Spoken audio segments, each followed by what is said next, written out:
যিহেতু সয়াবিনৰ খেতি বাৰিষাত কৰা হয় আৰু বাৰিষাত খুব বেছি বৰষুণ হয়, সেইকাৰণে আমি মাটিডৰা প্ৰস্তুত কৰোঁতে এনেদৰে কিছুমান ওখ তলি বনাই দিছোঁ। ইয়াক কোৱা হয় ৰেইজ বেড। আৰু এই তলিবোৰ আমি এনেদৰে প্ৰস্তুত কৰিছোঁ যাতে তলিবোৰৰ চাৰিওফালে পানী ওলাই যাব পৰা সুগম ব্যৱস্থা থাকে। ঠিক এনেদৰে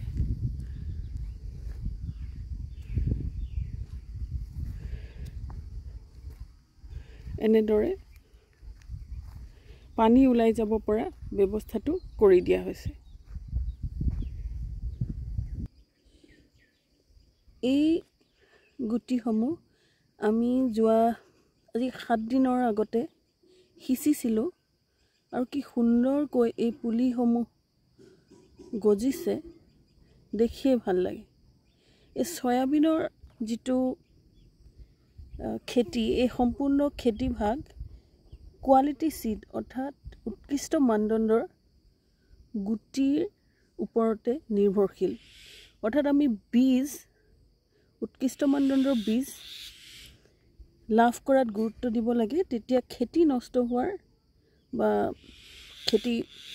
খেতিত ব্যাঘাত জন্মাৰ সম্ভাৱনা খুব কমেই থাকে।